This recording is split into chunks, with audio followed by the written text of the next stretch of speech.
Welcome, this is Ramya Murthy for Trinity Mirror News. Top stories. Pakistani troops violate ceasefire in Rajouri district of Jammu and Kashmir. 3 Pakistani nationals will be given medical visa, says External Affairs Minister. Indian hockey team to face Pakistan in opening match of Commonwealth Games. News in details. Pakistani troops opened fire at Indian posts along the line of control in Jammu and Kashmir's Rajouri district in violation of the ceasefire. A senior police officer said that Pakistani troops resorted to firing in Jangar forward area.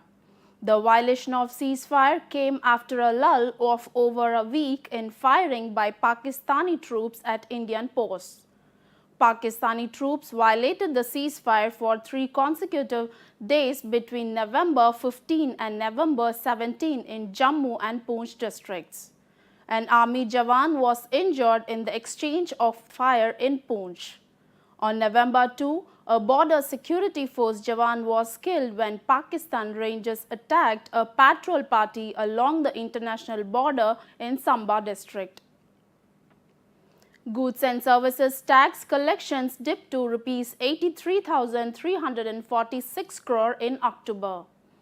GST collections slipped almost 10% to Rs 83,346 crore in October as tax rates on several products were cut and teething troubles with the new regime pushed back implementation of key provisions.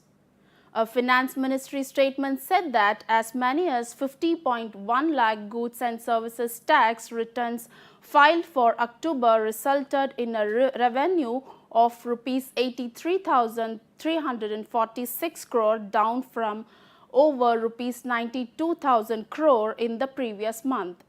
It attributed the drop in collections to rates on several commodities being cut and tax administration being based on self-declaration as matching of returns, electronic transit permit system or e-way bill, and reverse charging being postponed.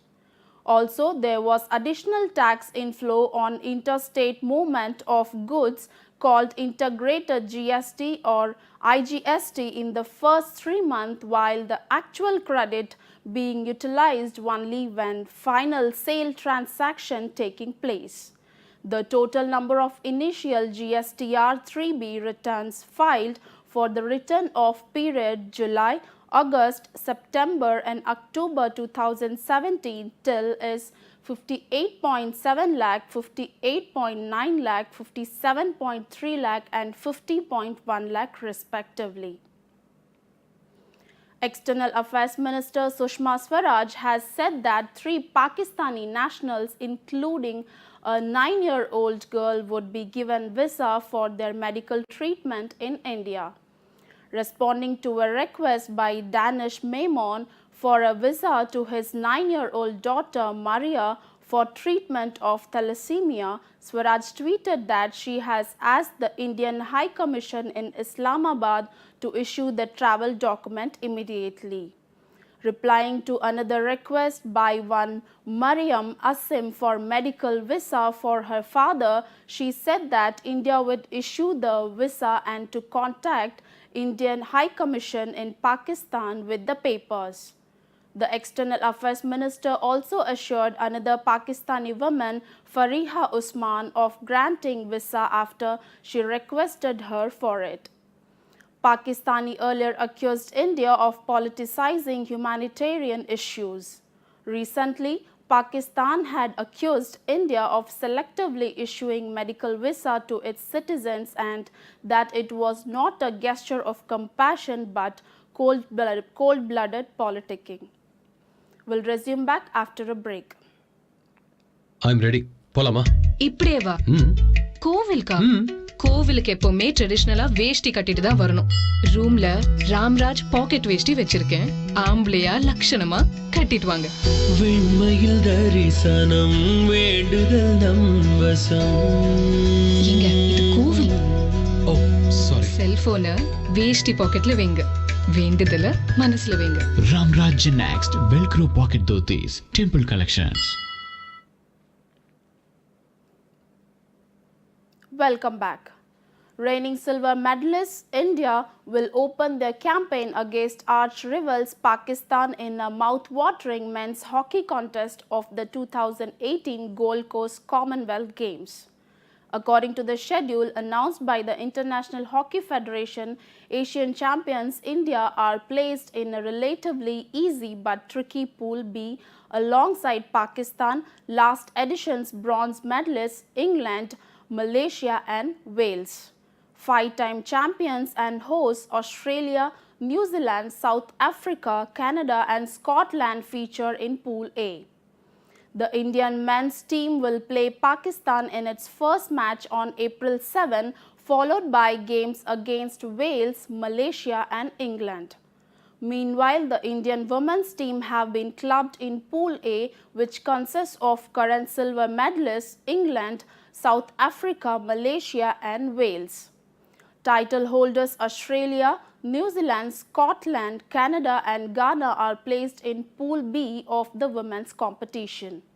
The Indian women's team will play the tournament opener against Wales on April 5 before it squares off against Malaysia, followed by England and South Africa. The 11th Commonwealth Games will be held in Gold Coast, Australia from April 5 to 14 next year. Two more Russian Sochi Winter Olympians stripped of golds. The International Olympic Committee has said that two more Russian bobsleighers from the 2014 Sochi Winter Olympics have been stripped of their gold medals for doping. Alexa Negodilo and Dmitry Runenko were members of the same four-man bobsleigh team as Russia's flag carrier for the Games Alexander Zubkov, who had his medal stripped recently. The IOC has also taken away the team's title. The IOC's announcement comes following hearings by an IOC commission into allegations of state-sponsored doping in Russia at the 2014 Games hosted by Russia.